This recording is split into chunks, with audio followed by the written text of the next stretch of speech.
Hello students, मैं आपके अपने YouTube channel smart study science classes पर एक और फिर से स्वागत करता हूं। हम क्लास 10 साइंस के चैप्टर विद्युत का रिवीजन कर रहे थे, जिसमें आज हमारा पार्ट 3 है। आज पढ़ेंगे हम प्रतिरोध की निर्भरता। चलिए तो वीडियो को स्टार्ट करते हैं, जिसमें पहला टॉपिक आता है हमारा प्रतिरोध की निर्भरता। पहली कंडीशन है कि प्रतिरोध पदार्थ की प्रकृति पर निर्भर करता है।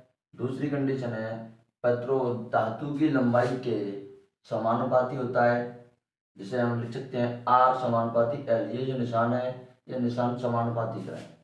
इसके बाद तीसरी कंडीशन आती है प्रतिरोध धातु के अनुप्रस्थ काट के क्षेत्रफल के व्युत्क्रमानुपाती होता है। व्युत्क्रमानुपाती क्या होता है, मतलब उल्टा, जिसे लिख सकते हैं हम R समानुपाती 1/A। इस प्रकार हम लिख सकते हैं कि R समानुपाती L के और R व्युत्क्रमानुपाती 1/A के, इन दोनों को मिलाकर हम लिख सकते हैं 1 गुणा L करेंगे तो हमें मिलेगा L/A। तो R समानुपाती L/A मिलेगा हमको। जैसे ही हम इस समानुपाती चिन्ह को हटाते हैं, हमें एक समानुपाती नियतांक मिलता है रो, जिसे हम क्या बोलते हैं, रो। तो R बराबर रो L/A। रो जिसे हम बोलते हैं प्रतिरोधकता, ये निशान है, यह रो का निशान है, जिसे हम प्रतिरोधकता बोलते हैं। तो इस फॉर्मूले से हम प्रतिरोधकता निकालना चाहते हैं तो निकलेगी रो बराबर RA/L। अगर इस हिसाब से हम इसका SI मात्रक निकालना चाहते हैं, तो जैसा कि हम जानते हैं कि R मतलब प्रतिरोध होता है, जिसका SI मात्रक ओम होता है, इंटू क्षेत्रफल जिसका SI मात्रक मीटर स्क्वायर होता है, बटे L मतलब लंबाई तार की, उसका मात्रक होता है मीटर। तो 1 मीटर से 1 मीटर कैंसिल हो जाएगा, तो हमारा प्रतिरोधकता का SI मात्रक मिलेगा हमें ओम इंटू मीटर। इसके बाद आता है प्रतिरोधों का संयोजन, जिसमें पहला संयोजन होता है आपका श्रेणी क्रम संयोजन। श्रेणी क्रम संयोजन।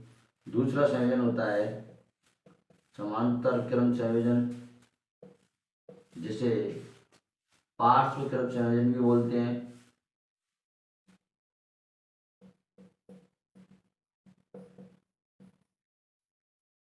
तो सबसे पहले तो हम पढ़ेंगे श्रेणी क्रम संयोजन को। प्रतिरोध का संयोजन, संयोजन का मतलब होता है जोड़ने का तरीका। जोड़ने का तरीका। अब इस हिसाब से हम प्रतिरोधों को दो दो तरीके से जोड़ सकते हैं। पहला श्रेणी क्रम संयोजन, दूसरा है समांतर क्रम संयोजन, जिसे पार्श्व क्रम संयोजन भी कहते हैं। तो चलिए पहले को पढ़ते हैं हम, श्रेणी क्रम संयोजन। श्रेणी क्रम संयोजन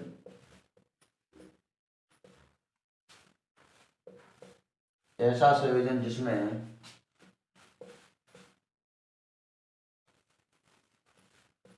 ऐसा संयोजन जिसमें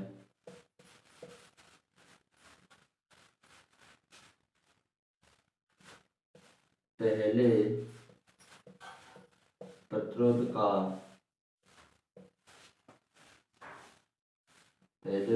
का दूसरा सिरा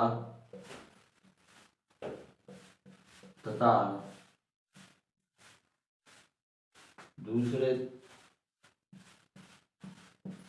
प्रतिरोध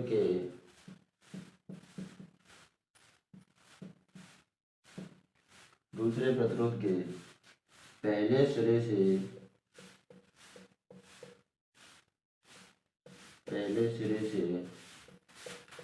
जोड़ने पर जो संयोजन प्राप्त होता है, उसे श्रेणी क्रम संयोजन कहते हैं। श्रेणी क्रम संयोजन कहते हैं।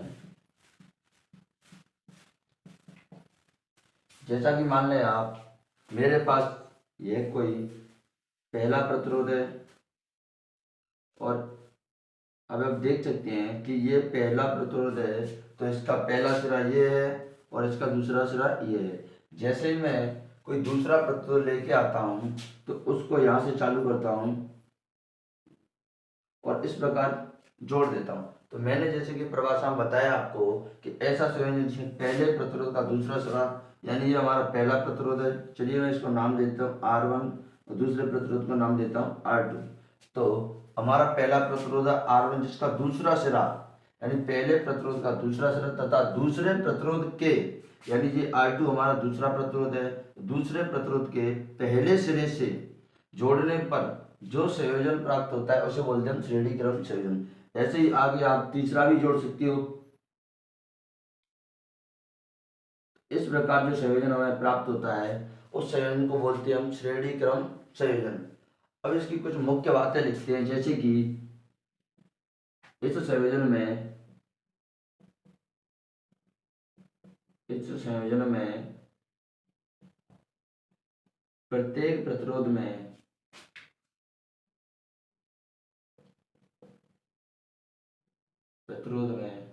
धारा का मान समान रहता है, धारा का मान समान रहता है।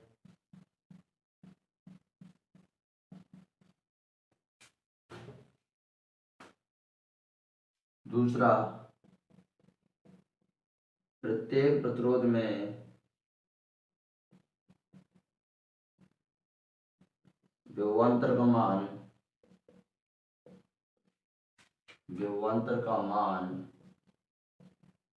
अलग अलग होता है, अलग अलग होता है।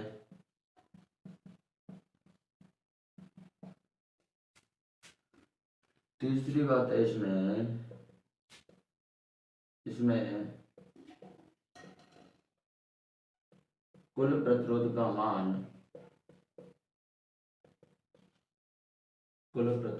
मान किसी भी एक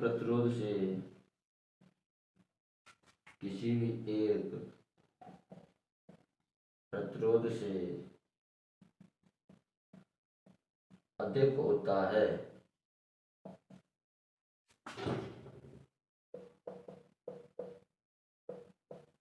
तो ये हो गया हमारे श्रेणी क्रम संयोजन। इसकी परिभाषा भी हमने लिख ली, इसकी मुख्य बातें भी लिख ली। अब इस हिसाब से देखें, इस संयोजन में प्रत्येक प्रतिरोध में धारा का मान समान रहता है। इसका कहने का मतलब है कि जैसे मान लीजिए 3 प्रतिरोध जुड़े हैं, तो पहले वाले प्रतिरोध में जो धारा होगी बाकी के 2 प्रतिरोध में भी वही धारा होगी और इन तीनों में विभवांतर अलग अलग होगा। यहाँ तक आप इसको नोट कीजिए। इसके बाद पढ़ते हैं हम श्रेणी क्रम संयोजन के सूत्र की व्युत्पत्ति।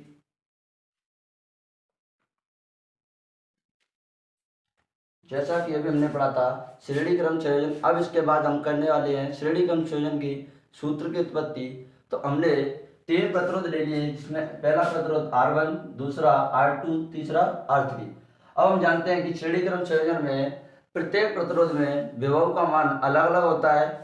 तो हमने मान लिया कि R1 प्रतिरोध में विभव V1 है, R2 प्रतिरोध में विभव V2 है और R3 प्रतिरोध में विभव V3 है। इस प्रकार हम लिख सकते हैं कि कुल विभव का मान, जिसको हमने V मान लिया है, अन्य प्रतिरोधों में विभव के योग के बराबर होता है। जैसा कि कुल विभव हमारा V है और पहले प्रतिरोध में विभव V1, दूसरे प्रतिरोध में V2 और तीसरे प्रतिरोध में विभव V3 है। तो इन तीनों प्रतिरोधों को जोड़ने पर हमें V बराबर V1 plus V2 plus V3 प्राप्त होता है। अब हम जानते हैं कि ओम के नियम से V बराबर IR होता है।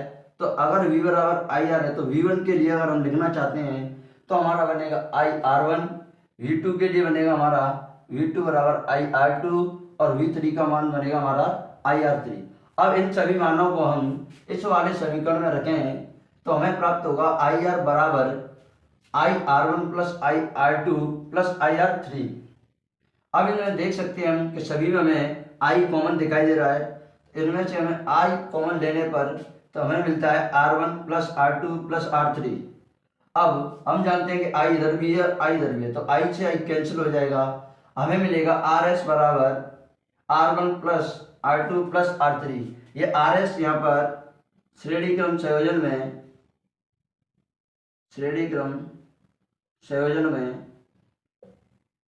कुल प्रतिरोध